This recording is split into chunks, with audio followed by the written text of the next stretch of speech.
Simba es un proyecto gratuito de promoción de la lectura. Ayúdanos a que nuestros libros lleguen a más gente compartiendo lecturas en las redes sociales. Si puedes y quieres, también puedes hacer una donación para mantener el proyecto y posibilitar que nuestra biblioteca siga creciendo. El lunar Alfred de Musset. Cuento índice primero. En 1756, cuando Luis XV, cansado de las disputas entre la magistratura y el Consejo Superior sobre el impuesto de los 2 sueldos, tomó el partido de mantenerse en un plano de justicia, los miembros del Parlamento le devolvieron sus actas. 16 de estas dimisiones fueron aceptadas, recayendo sobre ellas otros tantos destierros. Pero podríais ver, decía Madame de Pompadour a uno de los presidentes, podríais ver con sangre fría que un puñado de hombres se resistiese a la autoridad del rey de Francia. ¿No os habría parecido mal? Despojaos de vuestra investidura, señor presidente, y juzgaréis el caso como yo. No solamente los desterrados sufrieron la pena de su malquerencia, sino también sus parientes y amigos. La censura epistolar divertía al rey. Para descansar de sus placeres, se hacía leer por su favorita cuanto de curioso contenía la correspondencia. Bien entendido que, bajo el pretexto de estar por sí mismo en el secreto de todo, se divertía así con las 1000 intrigas que desfilaban ante sus ojos. Pero aquella que tocaba de cerca o de lejos a los jefes de partido estaba casi siempre perdida. Se sabe que Luis XV, con todas sus debilidades, poseía una sola fuerza, la de ser inexorable. Una noche que se hallaba junto al fuego, sentado a la chimenea y, como de ordinario, melancólico, la marquesa, hojeando un legajo de cartas, se echó a reír encogiéndose de hombros. El rey le preguntó qué sucedía. Que acabo de ver, respondió la marquesa, una carta sin sentido común, pero muy conmovedora, y que da lástima. ¿Quién la firma? Dijo el rey. Nadie. Es una carta de amor. ¿Y a quién va dirigida? Eso es lo gracioso. A Mademoiselle de Annebault, sobrina de mi buena amiga Madame de Estrades. Seguramente la han metido entre estos papeles para que yo la viera. ¿Y qué es lo que dice? Añadió el rey. Ya os lo he dicho. Habla de amor. Es cosa de Bauvert y de Neauflete. ¿Hay por allí algún gentilhombre? ¿Recuerda vuestra majestad? El rey se picaba de conocer a fondo toda Francia, es decir, la nobleza de Francia. La etiqueta de su corte, que había estudiado muy bien, no le era más familiar que los blasones de su reino. Ciencia bien reducida, puesto que no sabía nada más. Pero se envanecía de ello. Ante sus ojos toda noble jerarquía era como la escalinata de su trono, y quería pasar por su maestro.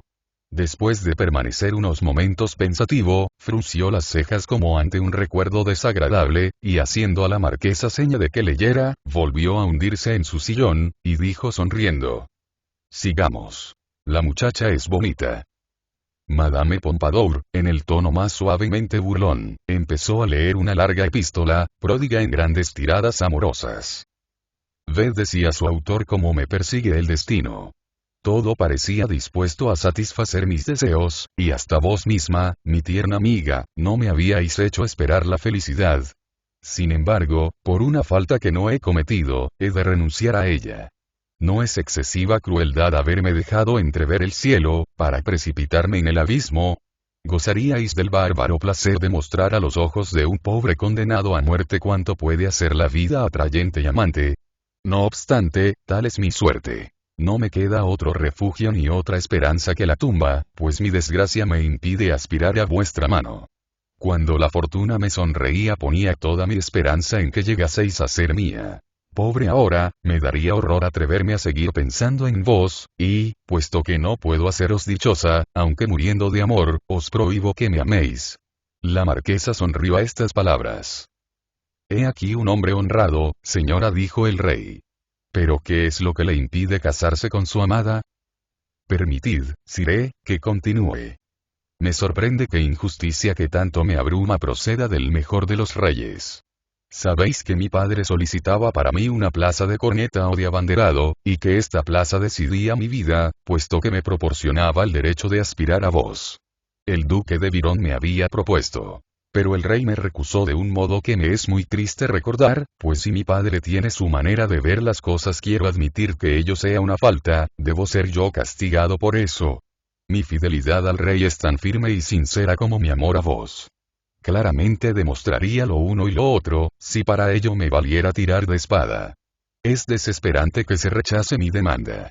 Pero lo que se opone a la bien reconocida bondad de su majestad es que se me rechace sin razón valedera, envolviéndome en desgracia semejante. Ah. ¿Sí? Dijo el rey. Eso me interesa.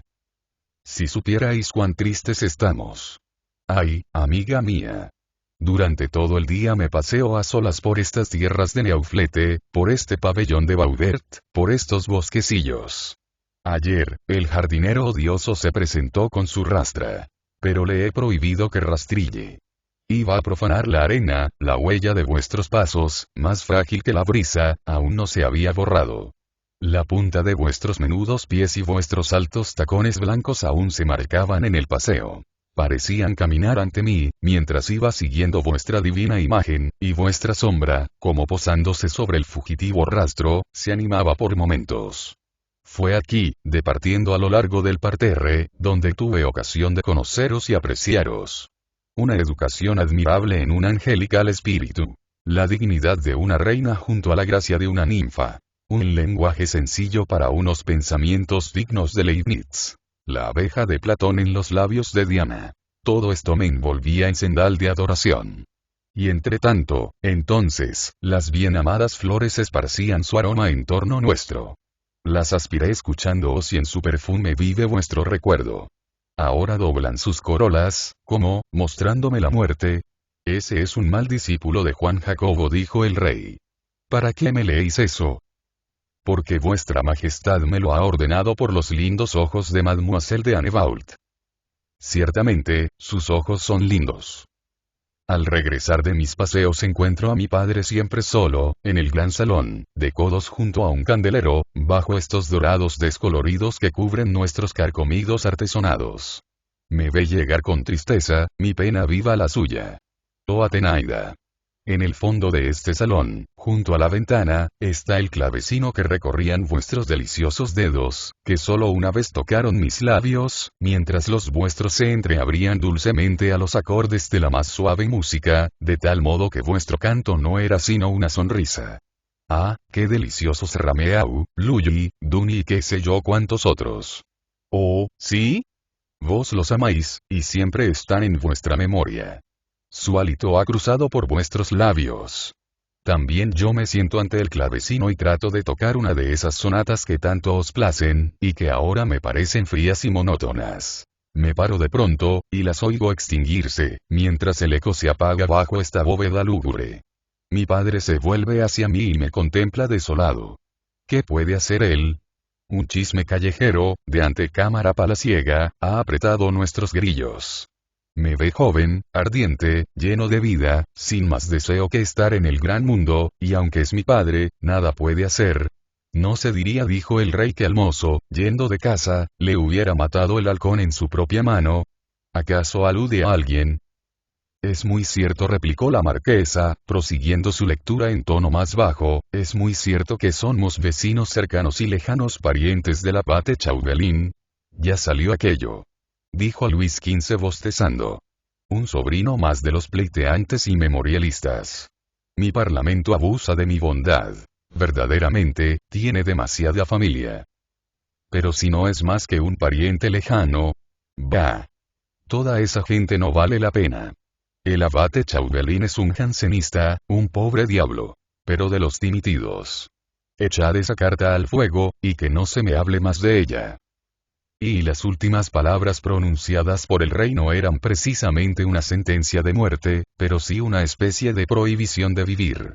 ¿Qué podría ser en 1756 un joven sin fortuna y de quien el rey no quería ni hablar? Procurarse un destino, hacerse filósofo o acaso poeta. Pero sin influencia, como en aquel caso, nada valía todo ello. No era esta, ni con mucho, la vocación del caballero de Baudert, que acababa de escribir, con los ojos arrasados en llanto, la carta de que se burlaba el rey. Entretanto, a solas con su padre en el fondo del viejo castillo de Neauflete, se paseaba por la estancia con aire triste y enfurecido. Quiero ir a Versalles. ¿Y qué vas a hacer allí? No lo sé. ¿Pero qué hago aquí? Acompañarme. Ciertamente que esto no será muy divertido para vos, y de ningún modo quiero reteneros. ¿Pero olvidáis que vuestra madre ha muerto? No, señor. Y le prometí consagraros la vida que os debo. Volveré, pero quiero partir. No sabría permanecer aquí. ¿Y a qué se debe eso? A un extremado amor. Amo perdidamente a Mademoiselle de Annebault. Sabéis que es inútil. Nadie más que Molière puede hacer casamiento sin dote. Olvidáis, además, que he caído en desgracia. Ah, señor. Vuestra desgracia. Me será permitido, sin apartarme del más profundo respeto, pregúntalos a qué se debe. Nosotros no pertenecemos al Parlamento. Nosotros no creamos el impuesto, pero lo pagamos. Si el Parlamento escatima los dineros del rey, es cosa suya y no nuestra. ¿Por qué ha de arrastrarnos en su ruina el señor abate de Chauvelin? El señor abate de Chauvelin procede como un hombre honrado. Se niega a aprobar el diezmo porque está escandalizado de las dilapidaciones de la corte. En tiempos de Madame de Chevreaux no hubiera ocurrido nada semejante. Aquella, al menos, era realmente hermosa, y no costaba nada, ni aun lo que prodigaba generosamente. Y aunque reina y señora, se consideraba satisfecha con que el reino la enviase a pudrirse en un calabozo cuando le retirase su favor. Pero esta Etioles, esta Normand, esta Poison insaciable. ¿Y qué importa? ¿Qué importa, decís? Más que pensáis. ¿Sabéis siquiera que, al presente, mientras el reino se arruina, la fortuna de su griseta es incalculable? Al principio se hacía pasar una renta de 180.000 libras. Pero esto no era más que una bagatela, que hoy no se tiene en cuenta. No es posible hacerse idea de las tremendas sumas que el rey pone a sus pies. No pasan 3 meses sin que ella coja al vuelo, como sin darle importancia, 500 o 600.000 libras, unas veces sobre las sales y otras sobre el aumento de crédito para las caballerizas. Con el alojamiento de que disfruta en todas las mansiones reales, compra la Selle, Crécy, Aulnay, Brimborion, Marigny, Saint-Remy, Bellevue y otras muchas tierras y castillos en París, Fontainebleau, Versalles y Compiègne, sin contar una fortuna secreta colocada en todos los países y en todos los bancos de Europa, para el caso de su probable desgracia o de que el soberano muriera. ¿Y quién paga todo esto, queréis decirme? Lo ignoro, señor. Pero yo no. Vos como todo el mundo. Francia, el pueblo que suda sangre y agua, que grita en las calles e insulta la estatua de Pigalle. Y el Parlamento se niega a más. No quiere nuevos impuestos. Cuando se trataba de gastos de guerra, nuestro último escudo se hallaba siempre dispuesto. No pensábamos en regatear. El rey, victorioso, pudo ver claramente cuán amado era de todo el reino, y aún más claramente cuando estuvo para morir. Cesó entonces toda disidencia, toda facción, todo rencor. Francia entera se arrodilló ante el lecho del rey y rogó por él. Pero si pagamos sin reparar sus soldados y sus médicos, no queremos seguir pagando sus queridas, y tenemos que hacer algo más que sostener a Madame de Pompadour. No la defiendo, señor. No sabría darle ni quitarle la razón. No la he visto jamás. Sin duda, y no os disgustaría verla, ¿verdad? Para formar sobre ella alguna opinión. Que a vuestros años la cabeza juzga por los ojos. Intentadlo, si bien os parece, pero se os rehusará tal satisfacción. ¿Por qué, señor? Porque es una locura. Porque la tal marquesa es tan invisible en sus camarines de Brimborion como el gran turco en su serrallo.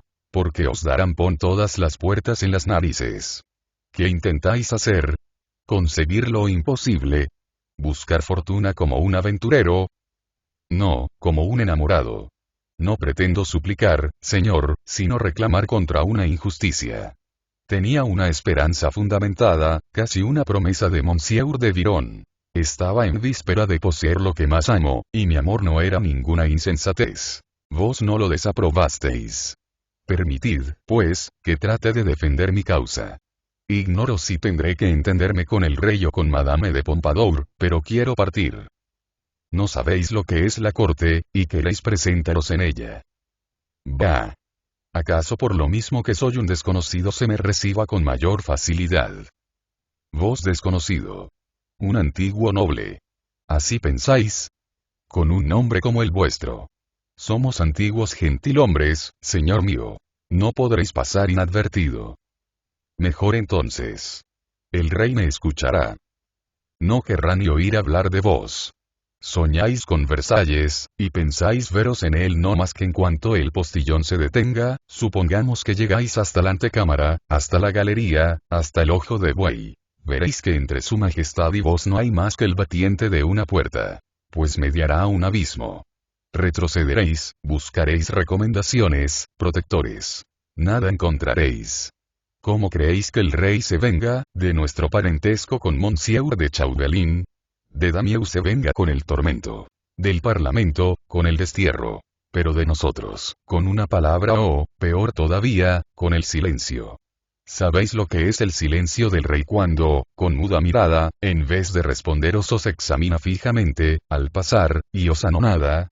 Después del cadalso en la plaza de la Greve y en la prisión de la Bastilla, existe una especie de suplicio que, menos cruel en apariencia, deja tanta huella como la mano del verdugo. Cierto que el condenado queda en libertad. Pero ya no ha de pensar nunca en acercarse a una mujer, a un cortesano, a un salón, a una abadía o a un cuartel. Todo se cerrará o dará media vuelta ante sus ojos, y así habrá de vagar, al azar, en una invisible prisión. Pero yo daré tantas vueltas que saldré de ella. No más que salieron otros. El hijo de Monsieur de Meynieres no era más culpable que vos. Como vos, había recibido las mejores promesas y las más legítimas esperanzas. Su padre, el más fiel vasallo de su majestad, el hombre más honrado de su reino, desatendido por el rey, ha tenido que ir, con sus cabellos blancos, no a suplicar, sino a intentar convencer a la griseta favorita. ¿Y sabéis lo que le ha respondido? He aquí sus propias palabras, que Monsieur de Meynieres me copia en una carta. El rey es el dueño. No juzga digno de vos manifestaros personalmente su desagrado. Se contenta con hacéroslo experimentar privando a vuestro hijo de una brillante posición. Castigaros de otro modo sería comenzar un proceso, y el rey no quiere. Es preciso respetar su voluntad. Sin embargo, os compadezco y participo de vuestras penas porque he sido madre. Sé lo que es para vos dejar a vuestro hijo sin una posición, ya veis el estilo de esa criatura. Y queréis poneros a sus pies. Se dice que los tiene preciosos. Sí, por cierto. No siendo guapa, todos sabemos que el rey la adora. Cede y se doblega ante ella. Para mantener su extraño poder, preciso es que tenga algo más que su cabeza hueca. Pretenden que tiene un talento especial. Y muy poco corazón. Bonito mérito. Poco corazón ella, que también sabe declamar los versos de Voltaire, cantar la música de Rousseau y representar al Sir Colette. Es imposible, jamás lo creeré. Id a verlo, puesto que así lo queréis. Yo aconsejo, no ordeno. Pero perderéis el viaje. Tanto amáis, en fin, a esa damisela de Annebault. Más que a mi vida. Pues idos. Y se ha dicho que los viajes perjudican al amor, porque proporcionan distracciones. Se ha dicho también que lo fortalecen, porque dejan tiempo para pensar en él. Pero nuestro caballero era demasiado joven para hacer tan sensatas distinciones. Cansado del coche a mitad del camino, había tomado un caballejo de posta, y hacia las 5 de la tarde llegó a la Hostería del Sol, que ostentaba su muestra, ya pasada de moda en tiempos de Luis XIV. Había en Versalles un cura viejo que había sido párroco cerca de Neauflete. El caballero le conocía y le quería. El cura, sencillo y pobre, tenía un sobrino beneficiado, abate en la corte, que podía serle útil. El caballero fue, pues, a casa del sobrino, el cual, hombre importante, sumido en su alzacuello, recibió muy bien al recién llegado y se dignó escuchar sus cuitas. «Hombre», le dijo, «venís muy a punto. Esta noche hay ópera en palacio, cierta fiesta por no sé qué. Yo no voy porque estoy enojado con la marquesa para ver si consigo algo. Pero he aquí, precisamente, una invitación del señor duque de Amnont, que le había yo pedido no sé para quién. Id allá. No estáis presentado, es cierto. Pero para estos espectáculos no es necesario. Procurad hallaros al paso del rey por el saloncillo. Una mirada, y habéis hecho vuestra fortuna. El caballero dio las gracias al abate, y, fatigado por la mala noche y la jornada a caballo, se atavió ante un espejo de la hostería con esa negligencia que sienta también a los enamorados. Una criada poco experta le ayudó lo mejor que pudo, y le cepilló la casaca bordeada. Y así se lanzó a la casualidad. Tenía 20 años. Anochecía cuando llegó a palacio. Tímidamente se acercó a la verja y preguntó el camino al centinela. Mostráronle la gran escalinata, y, una vez allí, supo por el suizo que la función acababa de empezar, y que el rey, es decir, todo el mundo, estaba en la sala. Si el señor marqués quiere atravesar el patio, añadió el suizo, que por si acaso le daba el tratamiento de marqués, llegará en un instante a la representación. Si prefiere pasar por los salones. El caballero no conocía el palacio. La curiosidad le impulsó a responder que iría por los salones. Luego, como un lacayo se dispusiese a servirle de guía, un movimiento de vanidad le hizo añadir que no necesitaba quien le acompañase. Siguió, pues, avanzando solo, no sin cierta emoción. Todo Versalles resplandecía. Desde la planta baja hasta el tejado relucían las arañas, las girándulas, los mármoles y los muebles dorados. Excepto los aposentos de la reina, todas las puertas estaban abiertas de par en par. A medida que el caballero avanzaba, le invadían una admiración y una sorpresa difíciles de imaginar, pues lo que hacía realmente maravilloso el espectáculo que se le ofrecía no era solamente la belleza y el esplendor del mismo, sino la absoluta soledad en que se encontraba en aquella especie de desierto encantado. En efecto, cuando se encuentra uno solo en un vasto recinto, ya sea un templo, un claustro o un palacio, se siente algo extraño o, por así decirlo, misterioso. Parece como que el monumento pesa sobre el hombre, que los muros le miran, que los ecos le escuchan y el ruido de sus pasos turba un tan gran silencio de tal modo, que siente un temor involuntario y no se atreve a andar sino con respeto. Así le ocurrió al principio al caballero. Pero pronto pudo más la curiosidad, y le arrastró. Los candelabros de la galería de los espejos, al mirarse en ellos, se devolvían a sí mismos sus luces. Sabido es los millares de amorcillos, ninfas y pastoras que jugueteaban entonces por los artesonados, revoloteaban por los techos y parecían enlazar el palacio entero en una inmensa guirnalda. Había vastos salones con dóseles de terciopelo salpicado de oro, y grandes sillones de gala que aún conservaban el majestuoso empaque del gran rey. Más allá, ortomanas chafadas y sillas de tijera en desorden alrededor de una mesa de juego. Una serie infinita de salones, siempre vacíos, cuya magnificencia resaltaba tanto más cuanto más inútil parecía. De vez en cuando, puertas secretas que abrían sobre interminables corredores. 1000 escaleras y pasillos que se cruzaban como para un laberinto. Columnas y estrados hechos como para gigantes. Gabinetes desordenados como escondrijos de chicos. Un enorme cuadro de Van Loo junto a una chimenea de pórfido. Una caja de lunares olvidada al lado de una grotesca figurilla china. Aquí una soberbia grandeza, allá una gracia afeminada, y por todas partes, entre tanto lujo y tal prodigalidad y molicie, 1000 olores embriagadores, extraños y variados, mezcla de perfumes de flores y de mujeres. Una enervante tibieza, un aire de voluptuosidad. Estar a los 20 años en semejante lugar, en medio de aquellas maravillas, y encontrarse solo, era motivo suficiente para sentirse deslumbrado. El caballero avanzaba al azar, como en sueños. Verdadero palacio de hadas. Murmuraba.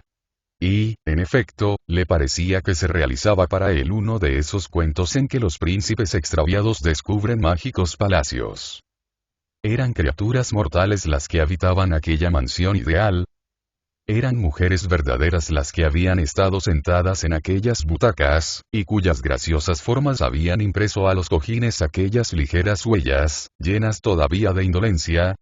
Quién sabe si tras aquellas espesas cortinas, al fondo de alguna inmensa galería, se aparecería una princesa dormida desde hacía 100 años, una armida con lentejuelas, o alguna dríada de corte que saliera de una columna de mármol o entreabriese un dorado artesonado. Aturdido, a pesar suyo, por todas aquellas quimeras, el caballero se había echado en un sofá para soñar más a gusto, y tal vez hubiera permanecido allí más tiempo de no haber recordado que estaba enamorado. ¿Qué haría en aquellos momentos su bien amada, la señorita de Annebault, que quedaba allá, en un viejo castillo? Atenaida, exclamó de repente. ¿De qué modo pierdo aquí mi tiempo? Me he vuelto loco. ¿Dónde estoy, señor, y qué es lo que me ocurre? Y, levantándose, continuó su camino a través de aquel país desconocido, donde no hay que decir que se perdió. Vio a 2 o 3 lacayos que hablaban en voz baja en el fondo de una galería, y, dirigiéndose a ellos, les preguntó el camino para ir a la comedia. Si el señor marqués le respondieron, usando siempre la consabida fórmula, quiere tomarse la molestia de bajar por esa escalera y seguir la galería de la derecha, hallará al final 3 escalones que subir. Debe volver luego a la derecha, y cuando haya atravesado el salón de Diana, el de Apolo, el de las musas y el de la primavera, bajará de nuevo 6 peldaños, y luego, a la izquierda, la sala de las guardias, para tomar la escalera de los ministros. No puede por menos de encontrarse con otros sugieres que le indicarán el camino. Muchas gracias, dijo el caballero. Con señas tan detalladas, mía será la culpa si no me oriento. De nuevo emprendió valerosamente la marcha, aunque deteniéndose con frecuencia, a pesar suyo, para mirar a uno y otro lado, hasta que el recuerdo de su amor le hacía continuar el camino. Y, por fin, al cuarto de hora encontró, como le habían dicho, nuevos lacayos, que le dijeron: el señor marqués se ha equivocado, porque ha debido ir por la otra ala del palacio. Pero nada más fácil que dar con ella. Solo tiene el señor que bajar esta escalera, pasar por el salón de las ninfas, luego por el salón del estío, luego por el de... Muchas gracias, dijo el caballero. El majadero soy yo, pensó luego, que se pone a hacer preguntas como un papanatas. Estoy haciendo el ridículo inútilmente, y aunque, lo que no es probable, no se burlasen de mí, ¿para qué me sirve esa nomenclatura y los pomposos títulos que dan a esos salones, para mí desconocidos? Decidió caminar en línea recta en cuanto le fuese posible. Porque se decía, después de todo, es muy grande y magnífico el palacio, pero terminará en alguna parte, y aunque sea 3 veces más largo que nuestro conejar, habré de ver dónde acaba.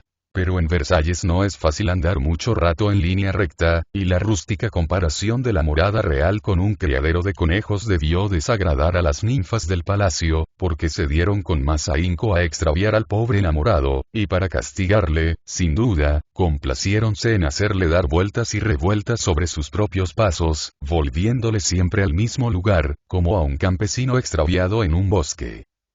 En las antigüedades de Roma, de Piranesi, hay una serie de grabados que el artista llama sus sueños, y que son un recuerdo de las propias visiones del artista durante el delirio de una fiebre.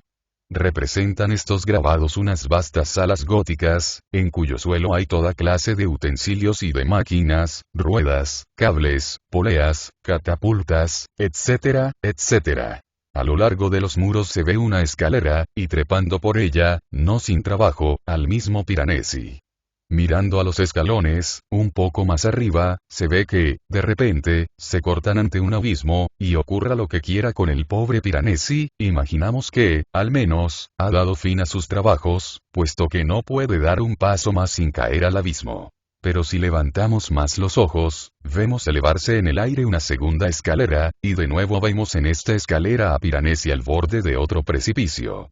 Mirando aún más alto, se ve una nueva calera, más aérea todavía que las anteriores, y al pobre Piranesi que continúa su ascensión. Y así indefinidamente, hasta que la eterna escalera y Piranesi desaparecen juntos por las nubes, es decir, por el borde del grabado. Esta febril alegoría representa, con bastante exactitud, el fastidio de un trabajo inútil y la especie de vértigo que produce la impaciencia. Asimismo, el caballero, que no cesaba de vagar de salón en salón, fue acometido de cierta cólera. Pardiez. Esto es muy aburrido. Después de estar tan satisfecho, tan encantado de encontrarme solo en este maldito palacio, ya no le llamaba de las hadas, no voy a poder salir de él. Malaya la fatuidad que me inspiró la idea de penetrar aquí como el príncipe Fanfarinet, con sus botas de oro macizo, en lugar de decir al primer lacayo con que tropecé que me acompañase, sencillamente, a la sala del espectáculo. Cuando sentía estos tardíos remordimientos, el caballero se encontraba como Piranesi, en la meseta de una escalera, entre tres puertas. Le pareció oír detrás de la puerta del centro un murmullo tan dulce, tan ligero, tan voluptuoso, por así decirlo, que no pudo por menos de escuchar. Y en el momento en que se disponía a seguir adelante, temeroso de ser indiscreto, abrióse la puerta de par en par. Una bocanada de aire embalsamado con 1000 perfumes y un torrente de luz capaz de hacer palidecer a la galería de los espejos le sorprendieron tan repentinamente que retrocedió algunos pasos. ¿Quiere pasar el señor marqués?, preguntó el ujier que había abierto la puerta. Desearía ir a la comedia, respondió el caballero. Acaba de terminar en este instante. Al mismo tiempo, bellísimas damas, delicadamente pintadas con blancos y carminosos afeites, y dando, no ya el brazo, ni siquiera la mano, sino la punta de los dedos a viejos y jóvenes, comenzaban a salir de la sala de espectáculos, poniendo gran cuidado en andar de costado para no estropear sus miriñaques. Toda aquella, brillante sociedad hablaba en voz baja, con una semialegría mezcla de temor y de respeto. ¿Qué es esto?, dijo el caballero, sin adivinar que el azar le había conducido precisamente al saloncillo de descanso. El rey va a pasar, anunció el ujier. Hay una especie de intrepidez que no duda de nada y que es sumamente fácil. El valor de las gentes mal educadas. Aunque nuestro joven provinciano era bastante valiente, no poseía esa facultad, y a las solas palabras del rey va a pasar quedó inmóvil y casi aterrado. El rey Luis XV, que cuando salía de casa hacía a caballo una docena de leguas sin notarlo, era, como se sabe, soberanamente indolente. Se vanagloriaba, no sin razón, de ser el primer caballero de Francia. Y sus queridas le decían, no sin justicia, que también era el más guapo y apuesto. Era una cosa extraña verle abandonar su sillón y dignarse andar a pie. Cuando atravesó el salón, con un brazo apoyado, o más bien extendido, por el hombro del señor de Argenson, mientras sus tacones rojos resbalaban por el suelo, había puesto de moda ese aire perezoso, cesaron todos los cuchicheos. Los cortesanos bajaban la cabeza, y las damas, replegándose suavemente sobre sus jarreteras de color de fuego, arriesgaban ese coquetón saludo que nuestras abuelas llamaban una reverencia, y que nuestro siglo ha reemplazado por el brutal shake-hand de los ingleses. Pero el rey no se fijaba en nada, y solo veía lo que le complacía. Tal vez estuviera allí Alfieri, que cuenta del siguiente modo, en sus memorias, su presencia en Versalles. Sabía que el rey no hablaba nunca a extranjeros, no siendo personas notables. Pero no pude, sin embargo, acostumbrarme al aire impasible y altanero de Luis XV. Medía de pies a cabeza al que le presentaban, y su semblante no acusaba la más mínima impresión. Creo, sin embargo, que si se le dijese a un gigante, permitid que os presente a esta hormiga, al mirarla, sonreiría, o tal vez dijese, animalito. El taciturno monarca pasó, pues, entre aquellas damas y aquella corte conservando su soledad en medio de la multitud. No necesitó el caballero reflexionar mucho para comprender que nada podía esperar del rey y que el relato de sus amores no tendría allí el menor éxito. ¡Qué desgraciado soy!, pensó. Sobrada razón tenía mi padre al decirme que a 2 pasos del rey vería un abismo entre él y yo. Y aunque pidiese una audiencia, ¿quién me presentaría? He aquí a este amo absoluto que puede, con una palabra, cambiar mi suerte, asegurar mi fortuna y satisfacer mis aspiraciones. Delante de mí le tengo. Si extendiese la mano podría tocar su manto, y, sin embargo, creo estoy más lejos de él que en el fondo de mi provincia. ¿Cómo hablarle? ¿Cómo llegar a él? ¿Quién me ayudaría? Mientras que el caballero se desconsolaba de esta manera, vio llegar una bella dama de gracioso y elegante porte. Vestida de blanco, muy sencilla, sin joyas ni encajes, con una rosa única sobre el pelo. Daba el brazo a un señor muy emperejilado, tout alambre, como dice Voltaire, y le hablaba en voz baja, tapándose con el abanico. Y quiso el azar que, hablando y riendo, se le escapase el abanico y cayese bajo un sillón, delante precisamente de nuestro caballero, el cual precipitóse inmediatamente a recogerlo. Y como pusiese para ello la rodilla en tierra, le pareció la joven dama tan encantadora, que le devolvió el abanico sin levantar del suelo la rodilla. Detúvose la dama, sonrióse, y siguió su camino, después de darle las gracias con un ligero movimiento de cabeza. Pero si la mirada que lanzó al caballero hizo latir su corazón, sin motivo alguno al parecer, el motivo existía, porque aquella damita era la chiquilla de Tioles, como la llamaban los descontentos, mientras que los demás, al mencionarla, la llamaban la marquesa, como si dijesen la reina. If esta me ayudará, esta vendrá en mi auxilio. Ah, cuánta razón tenía el abate al decirme que una mirada decidiría mi vida. Sí. Esos ojos tan dulces, esa burlona y deliciosa boquita, ese piececito ahogado en un perendengue, esa será mi buena hada. Así pensaba, casi en voz alta, el caballero, al volver a su albergue. ¿De dónde provenía tan súbita esperanza? ¿Era solo su juventud la que hablaba, o habían hablado los ojos de la marquesa? Mas la dificultad seguía siendo la misma. Aunque ya no pensara en ser presentado al rey, ¿quién le presentaría a la marquesa? Pasó gran parte de la noche escribiendo a la señorita de Annebault una carta parecida a la que había leído Madame Pompadour. Sería harto inútil reproducir aquella carta. Exceptuando los tontos, solamente los enamorados creen decir cosas nuevas, aunque no hacen más que repetir las mismas. Por la mañana, el caballero había salido a vagar, soñando, por las calles. No se le ocurrió recurrir nuevamente al abate protector, sin que sea fácil adivinar qué causa se lo impedía. Era una mezcla de temor y de audacia, de falso rubor y de novelería. Y, en efecto, ¿qué le habría respondido el abate si le hubiese contado su historia de la víspera? Os hallasteis muy a punto para recoger su abanico. Pero habéis sabido aprocharos de ello. ¿Qué dijisteis a la marquesa? Nada. Debisteis hablarla. Me turbé y perdí la cabeza. Mal hecho. Hay que saber coger las ocasiones al vuelo. Pero, en fin, todavía tiene arreglo. ¿Queréis que presente al señor de tal, que es amigo mío? ¿A la señora cual, que es mejor todavía?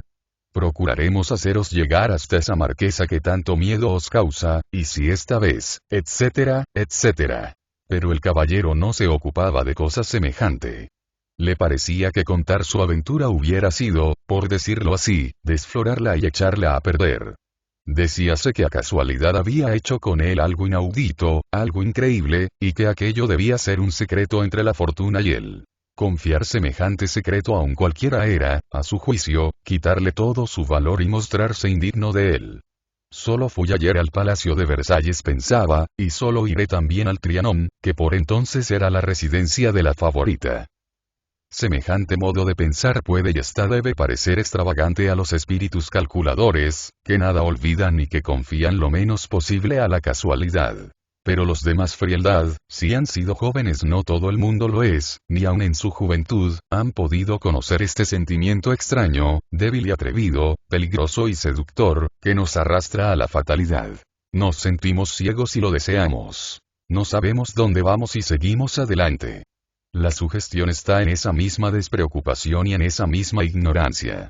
Ese es el placer del artista que sueña, del enamorado que se pasa las noches bajo las ventanas de su amada. Este es el instinto del soldado y es, sobre todo, el del jugador. El caballero, casi sin saberlo, había tomado el camino del Trianon. Sin ser muy lechuguino, como entonces se decía, no le faltaban elegancia ni ese modo de conducirse que hace que un lacayo, al cruzarse con vosotros, no os pregunte dónde vais. No le fue, pues, difícil, merced a algunas explicaciones recibidas en la hostería, llegar hasta la verja del palacio, si así puede llamarse a esa bombonera de mármol que antaño viera tantos hastíos y placeres. Desgraciadamente, la verja estaba cerrada, y un corpulento suizo, vestido con una sencilla hopalanda, se paseaba, con las manos a la espalda, por la avenida interior, como quien a nadie espera. El rey está aquí, se dijo el caballero, o no está la marquesa. Evidentemente, cuando las puertas están cerradas y los criados se pasean, los amos no están visibles, o han salido. ¿Qué hacer? De igual modo que un momento antes se sentía confiado y valeroso, experimentaba de pronto una gran contrariedad y turbación. Aquella sola idea: el rey está aquí. Le asustaba más que las 3 palabras de la víspera. El rey va a pasar. Pues estas no fueron sino lo imprevisto, mientras que ahora conocía aquella fría mirada y aquella impasible majestad. ¡Ah, Dios mío! ¿Qué cara pondría yo si intentase penetrar, aturdido, en este jardín y llegase a encontrarme frente a frente de este monarca soberbio, que a orillas de un riachuelo saborease su café? Rápidamente se apareció a la vista del pobre enamorado la desagradable silueta de la Bastilla. En lugar de la imagen encantadora que había conservado de la marquesa sonriéndole al pasar, vio grandes torreones, obscuros calabozos, negro pan y agua de suplicio. Conocía la historia de la Tude. Poco a poco volvía a la razón, y su esperanza huía poco a poco. Y, sin embargo, decíase aún, yo no hago el menor mal, y menos al rey. Reclamo contra una injusticia. Jamás he criticado a nadie. He sido tan bien recibido ayer en Versalles y los lacayos fueron tan amables conmigo. ¿Qué puedo temer? ¿Cometer una torpeza? Ya procuraré repararla. Se aproximó a la verja y la empujó con la mano. Estaba entreabierta. La abrió del todo y entró resueltamente. El suizo se volvió de mal talante. ¿Qué deseáis? ¿A dónde vais? A ver a Madame de Pompadour. ¿Os ha concedido audiencia? Sí. ¿Dónde está la carta? Allí no valía, como la víspera, el marquesado ni el duque de Aumonte. El caballero bajó tristemente los ojos y advirtió que sus medias blancas y sus hebillas de falsa pedrería del Rin estaban cubiertas de polvo. Había cometido la falta de venir a pie en una ciudad donde no andaba nadie. El portero bajó también los ojos y le midió, no de cabeza a pies, sino de pies a cabeza. El traje le pareció bien. Pero llevaba el sombrero ladeado y desempolvada la peluca. Si no tenéis carta, ¿qué es lo que queréis? Quisiera hablar a Madame de Pompadour. ¿De veras? ¿Y creéis que eso se consigue así? No lo sé. ¿Está el rey aquí? ¿Acaso? Idos y dejadme en paz. El caballero no quería enfadarse. Pero, a pesar suyo, aquella insolencia le hizo palidecer. Muchas veces he mandado a los lacayos quitarse de mi presencia, respondió. Pero jamás me lo ha dicho un lacayo a mí. ¿Un lacayo? Yo lacayo. Exclamó furioso el suizo. Lacayo, portero, criado mandadero, lo mismo me da y poco me importa. El suizo dio un paso hacia el caballero con los puños crispados y encendido el rostro. El caballero, recobrándose ante la apariencia de una amenaza, desenvainó ligeramente su espada. Ten cuidado, dijo. Soy gentilhombre y no me costaría más que 36 libras mandar al otro mundo a un villano como tú. Si vos sois gentilhombre, señor, yo pertenezco al rey. No hago más que cumplir con mi deber. Y no creáis que... En aquel momento, el sonar de una fanfarria, que parecía venir del bosque de Satori, se dejó oír a lo lejos y se perdió en el eco. El caballero dejó caer la espada en su vaina, y, sin volver a pensar en la disputa empezada, dijo: «Ah, caramba. Si es el rey, que sale de casa. ¿Por qué no me lo dijisteis antes? Ni a mí me incumbe ni a vos os importa. Escuchad, amigo mío. El rey no está aquí, yo no traigo carta ninguna, no se me ha concedido audiencia ninguna. Pero tomad, para que bebáis un trago, y dejadme pasar». Y sacó del bolsillo algunas monedas de oro. El suizo volvió a mirarle con un soberano desprecio. «¿Qué significa esto?», dijo desdeñosamente. «¿Así es como intentáis introduciros en una morada regia? Cuidad, no sea que en vez de obligaros a salir os encierre en ella». «Tú, grandísimo granuja», dijo el caballero vuelto en cólera y empuñando otra vez su espada. «Sí, yo», repitió el hombre, gigantesco. Pero durante esta conversación, en que el historiador siente haber comprometido a su héroe, densas nubes habían obscurecido el cielo y una tormenta se preparaba. Brilló un relámpago fugaz, seguido de un trueno violento, y la lluvia empezó a caer pesadamente. El caballero, que aún tenía las monedas en la mano, vio sobre uno de los polvorientos zapatos una gota de agua del tamaño de medio escudo. ¡Demonio!, exclamó, pongámonos al abrigo. No es cosa de mojarse. Y se dirigió hacia el antro del Cerbero, o, si se quiere, a la casa del portero. Y una vez allí, sentándose sin la menor ceremonia en el sillón de aquel, dijo: «Gran Dios, cuánto me fastidiáis y qué desgraciado soy. Me tomáis por un conspirador y no adivináis que tengo en mi bolsillo un memorial para su majestad. Yo seré un provinciano. Pero vos sois un estúpido». El suizo, por toda respuesta, fue a coger su alabarda de un rincón, y permaneció en pie arma al brazo. «¿Cuándo vais a marcharos?», gritó con voz estentórea. La disputa, suspendida y reanudada a cada momento, parecía ahora formalizarse, y las manazas del suizo empezaban ya a estremecerse extrañamente, agarrando la alabarda. No sé qué hubiera sucedido, cuando, volviendo de pronto la cabeza, dijo el caballero: «Ah. ¿Quién viene aquí?». Un pajecillo, que montaba un caballo soberbio no inglés. En aquellos tiempos no estaban de moda las patas delgadas, avanzaba a rienda suelta y a todo galope. El camino estaba encharcado por la lluvia. La verja medio abrir. El paje dudó un momento. El suizo se adelantó y abrió la verja. El jinete picó espuelas. El caballo, parado de pronto, quiso reanudar su carrera, resbaló en la tierra mojada y cayó. Es difícil y hasta peligroso hacer levantarse a un caballo que se ha caído. De nada sirve la fusta. El pataleo de la bestia, que se defiende como puede, es sumamente desagradable, sobre todo cuando el jinete tiene también una pierna apresada por la silla. No obstante, el caballero corrió en su ayuda, sin pensar en estos inconvenientes. Y lo hizo con tal destreza, que el caballo se levantó enseguida y el jinete en libertad. Pero este estaba lleno de barro, y apenas si podía andar cojeando. Transportado como se pudo a la casa del portero, y sentado a su vez en el gran sillón, dijo al caballero: «Caballero, seguramente sois gentilhombre. Me habéis prestado un gran servicio. Pero aún podéis prestarme otro mayor. He aquí un mensaje del rey para la señora marquesa que es urgentísimo, como habéis visto, puesto que por llegar deprisa mi caballo y yo hemos estado a punto de rompernos la crisma. Comprenderéis que en el estado en que me encuentro, con una pierna coja, no puedo hacer llegar a su destino este papel. Para ello sería necesario que me llevasen a mí. ¿Queréis ir en mi lugar?». Al mismo tiempo sacaba de su bolsillo un gran sobre con arabescos de oro y con el sello real. «Con mucho gusto, señor», respondió el caballero, cogiendo el sobre.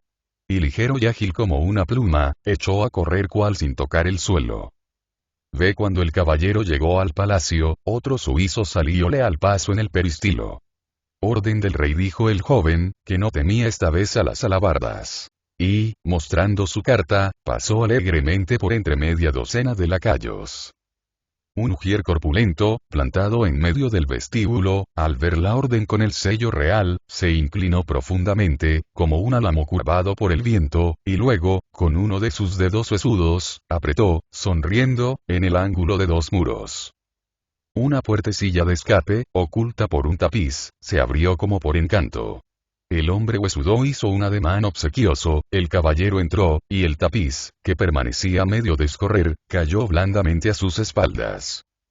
Un silencioso ayuda de cámara le introdujo entonces en un salón, pasóle luego a un corredor, al que se abrían 2 o 3 pequeños camarines, y le condujo, en fin, a un segundo salón, rogándole allí que aguardase un instante.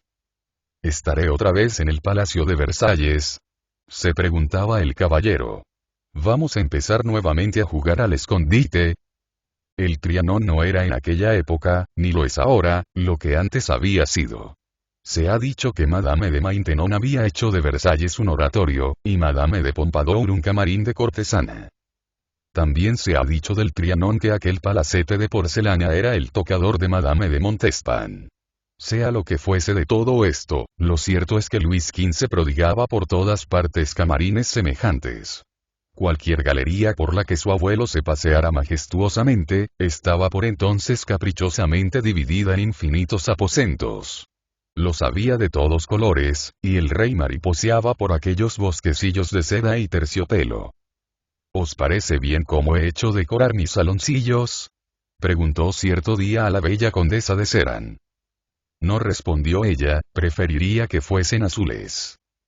Como el azul era el color real, aquella respuesta le halagó, y a la segunda cita Madame de Seran encontró la estancia decorada en azul, como deseara. El salón donde en aquel momento se hallaba a solas nuestro caballero no era azul, ni blanco, ni rosa, sino cubierto de espejos. Ya se sabe cuánto favorece a una mujer bonita que tiene un talle gentil ver así repetida su imagen en 1000 aspectos. Con ello deslumbra, envuelve, por así decir, a quien desea agradar. Por cualquier lado que él mire, allí la ve. ¿Cómo evitarla? No le queda más que huir o confesarse subyugado. El caballero miraba también el jardín, donde los laberintos, setos, estatuas y jarrones de mármol comenzaban a iniciar el gusto pastoril, que la marquesa había de poner de moda y que, más tarde, Madame du Barry y la reina María Antonieta debían llevar a tan alto grado de perfección. Ya aparecían las fantasías campestres, refugio de todo capricho arbitrario. Ya los tritones carrilludos, las graves diosas, las sapientes ninfas y los bustos de grandes pelucas, pasmados de horror en sus verdes hornacinas, veían surgir de la tierra un jardín inglés entre los asombrados tejos. Las pequeñas praderas de césped, los riachuelos, los puentecillos iban a destronar muy pronto al Olimpo, para reemplazarlo por una lechería, extraña parodia de la naturaleza, a la que los ingleses copian sin comprender, verdadero juego de niños, convertido entonces en pasatiempo de un señor indolente, que no sabía cómo librarse, en Versalles mismo, del fastidio de Versalles. Pero el caballero estaba demasiado encantado, demasiado sorprendido de encontrarse allí, para prestar su espíritu a una reflexión crítica. Por el contrario, se mostraba dispuesto a admirarlo todo.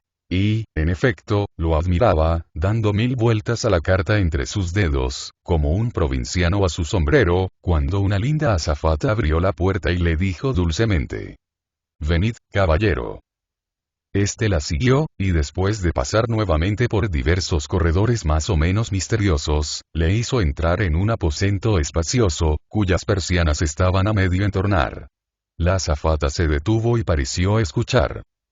«Siempre jugando al escondite», se decía el caballero. Sin embargo, al cabo de algunos instantes se abrió una nueva puerta, y otra camarera, que parecía ser no menos linda que la anterior, repitió las mismas palabras y en el mismo tono. «Venid, caballero». Si mucho se había emocionado en Versalles, mucho lo estaba ahora, aunque de muy otra manera, pues comprendía que pisaba el suelo del templo habitado por la divinidad. Avanzó, con el corazón palpitante.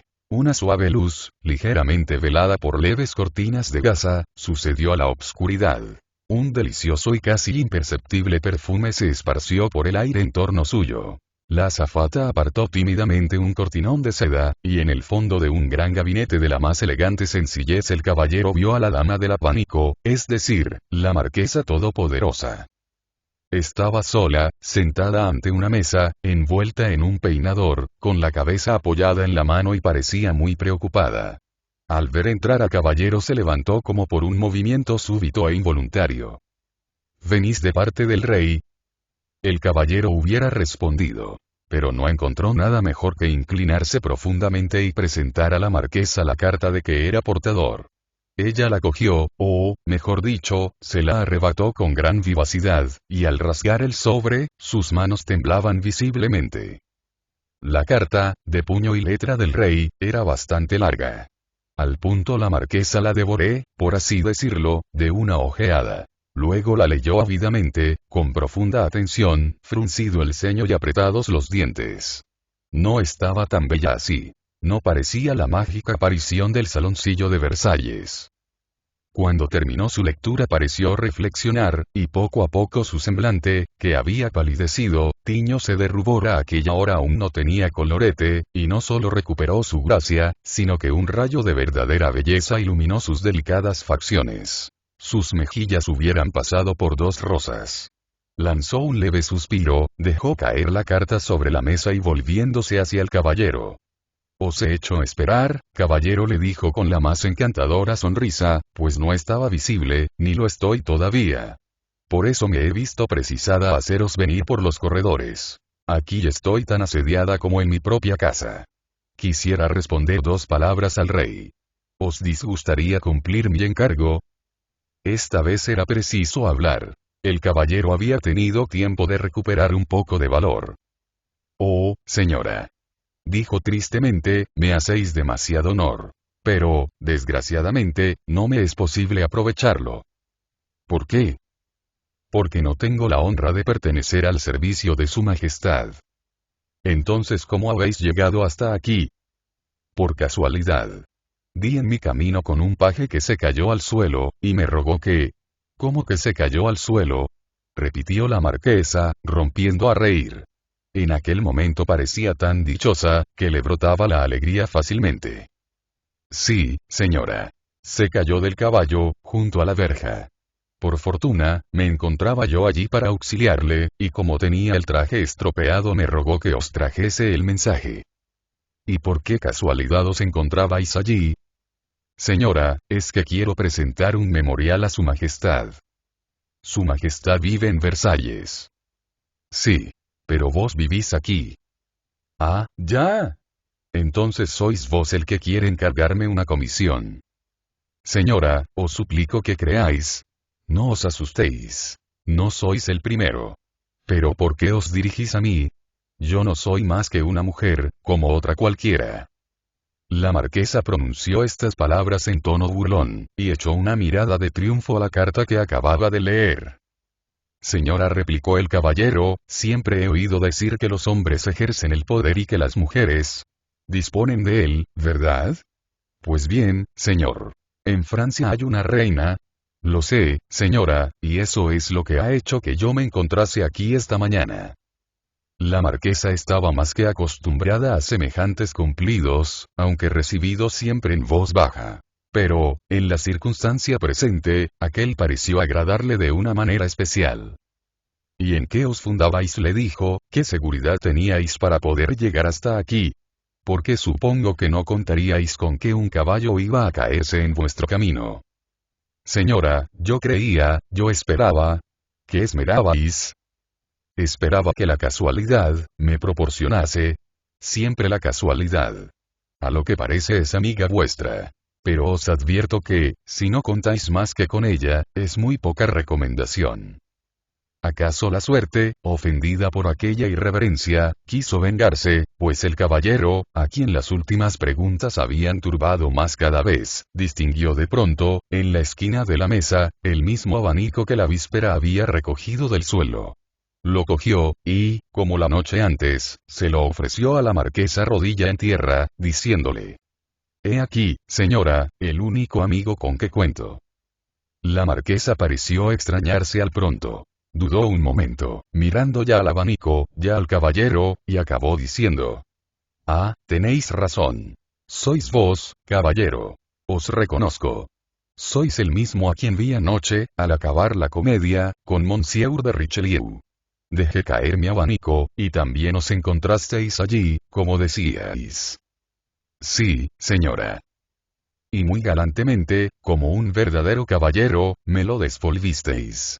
No os di las gracias. Pero quedé persuadida de que quien sabe recoger un abanico de tan gentil manera sabrá también, si es necesario, recoger el guante. Y a nosotras nos agrada esto mucho. Y no decís más que la verdad, señora. Hace un momento, al llegar aquí, estuve a punto de batirme con el portero». «Por misericordia», dijo la marquesa, presa de nuevo de un ataque de risa. «¿Con el portero? ¿Y por qué?» «No quería dejarme pasar». «Lástima hubiera sido. Pero, en fin, caballero, ¿quién sois? ¿Qué deseáis?» «Señora, soy el caballero de Baudert. Monsieur de Biron había solicitado para mí una plaza de oficial de la guardia». «Ah, sí. Ya me acuerdo. Sois de Neauflete. Estáis enamorado de Mademoiselle de Annebault. Señora, ¿quién ha podido deciros?» «Oh. Os advierto que soy muy de temer. Cuando me falta la memoria, adivino. Sois pariente del abate Chauvelin, y por ese motivo no se os ha concedido a plaza, ¿no es así? ¿Dónde está vuestro memorial?» «Aquí, señora. Pero realmente no puedo comprender». ¿Qué necesidad hay de comprender? Levantaos y poned vuestro papel en esta mesa. Voy a responder al rey. Le llevaréis al mismo tiempo vuestro memorial y mi carta. Pero, señora, creía haberos dicho, iréis. ¿No habéis entrado aquí por orden del rey? Pues bien. Entraréis allí por orden de la marquesa de Pompadour, dama de palacio de la reina. El caballero se inclinó sin decir palabra, embargado de estupefacción. Todo el mundo sabía, desde hacía tiempo, a cuántas negociaciones, ardides e intrigas había recurrido la favorita y qué obstinación había mostrado para obtener ese título, que no le produjo más que una cruel afrenta por parte del delfín. Pero hacía 10 años que lo deseaba, lo quería, y lo había obtenido. Así es que el señor de Baudert, a quien no conocía, aunque conociese sus amores, tenía para ella el mismo atractivo que una buena noticia. De pie e inmóvil detrás de ella, el caballero observaba a la marquesa, que al principio escribía con toda su alma, apasionadamente, y que después reflexionaba, se detenía y acariciaba con la mano su pequeña nariz, más fina que el ámbar. Impacientábase la marquesa, molesta de escribir ante un testigo. Al fin se decidió e hizo una raspadura. Había que confesar que solo se trataba de un borrador. Frente al caballero, al otro lado de la mesa, brillaba un magnífico espejo de Venecia. El tímido mensajero apenas osaba levantar los ojos. Pero le fue, sin embargo, muy difícil no ver en ese espejo, por encima de la cabeza de la marquesa, el encantador e inquieto rostro de la flamante dama de palacio. ¡Qué bonita es! Pensaba. Lástima que yo esté enamorado de otra. Pero Atenaida es más bella, y además eso sería una horrible infidelidad por parte mía. ¿De qué habláis? Dijo la marquesa. El caballero, según su costumbre, y sin darse cuenta, había pensado en voz alta.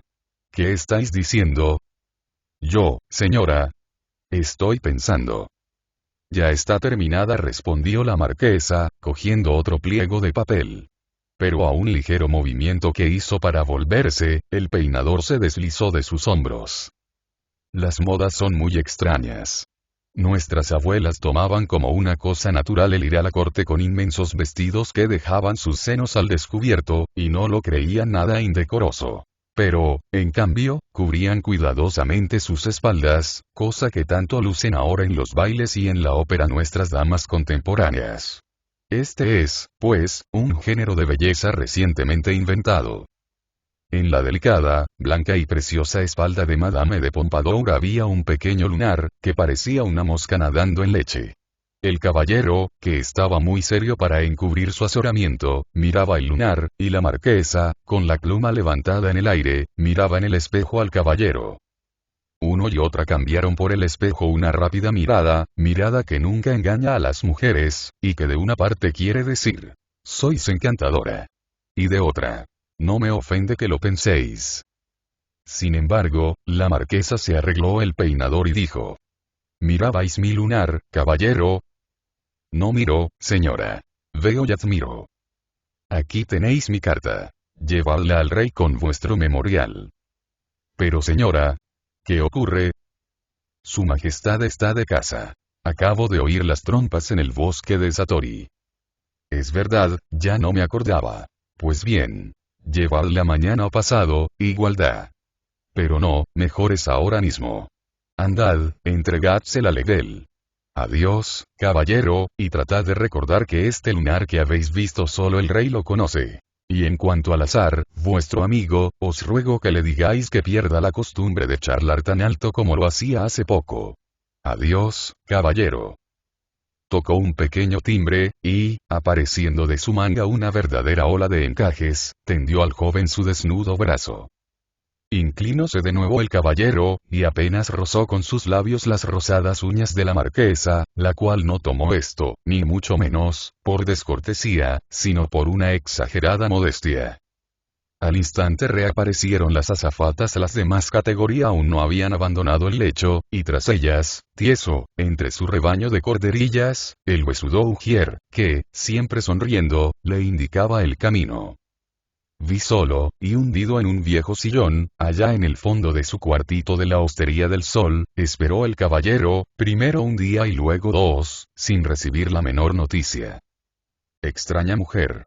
Amable y autoritaria, buena y mala y tan terca como frívola. Me ha olvidado. Oh desdicha. Tiene razón. Ella lo puede todo y yo no soy nada. Y, levantándose del sillón, siguió diciendo, mientras se paseaba por su cuarto. No soy nada. No soy más que un pobre diablo. Cuánta razón tenía mi padre. Está bien claro que la marquesa se ha burlado de mí. Mientras yo la miraba, lo que le gustaba a ella era su propia belleza. Bien lo ha gozado viendo en aquel espejo y en mis ojos el reflejo de sus encantos, que verdaderamente son incomparables. Verdad es que sus ojos son pequeños, pero cuán graciosos. Y Latour, antes que Diderot, cogió, para hacer su retrato, el polvillo del ala de una mariposa. No es alta, pero qué bonito cuerpo tiene. Ay, señorita de Annebault. Ay, querida amiga. ¿Es posible que yo también os esté olvidando? 2 o 3 golpecitos secos dados en la puerta sacáronle de su tristeza. ¿Quién es? El huesudo Ujier, todo vestido de negro y calzado con un par de magníficas medias de seda rellenas en las pantorrillas, entró y, haciendo un gran saludo, dijo: Caballero. Esta noche hay baile de máscaras en la corte, y la señora marquesa me envía para deciros que estáis invitado a él. Está bien, señor. Muchas gracias. Apenas salió el ujier corrió el caballero a tocar la campanilla, y la misma sirvienta que 3 días antes le había arreglado lo mejor que supo, le ayudó a ponerse el mismo traje bordado, esmerándose aún más en su trabajo. Terminado el cual, se dirigió el joven a palacio, invitado esta vez y en apariencia más tranquilo, pero más inquieto y menos atrevido que cuando dio su primer paso en aquel mundo para él desconocido. Vi casi tan aturdido como la primera vez por todos los esplendores de Versalles, que aquella noche no estaba desierto, vagaba el caballero por la galería principal, mirando a todas partes e intentando averiguar para qué había ido allí. Pero nadie parecía pensar en él. Al cabo de 1 hora de aburrimiento, pensaba marcharse, cuando 2 máscaras exactamente iguales, que estaban sentadas en un diván, le detuvieron al pasar. Una de ellas le apuntó con el dedo como si tuviera una pistola. La otra se levantó y, dirigiéndose a él, le dijo, cogiéndose descuidadamente de su brazo: Parece, caballero, que estáis en buena relación con nuestra marquesa. Perdón, señora. ¿Pero de quién habláis? Demasiado lo sabéis. No os entiendo. Oh, ya lo creo. En absoluto. Pero si lo sabe toda la corte. Yo no pertenezco a ella. Os hacéis el tonto. Os repito que se sabe. Es posible, señora. Pero yo lo ignoro. Supongo que no ignoraréis que anteayer se cayó un paje de su caballo junto a la verja del Trianón.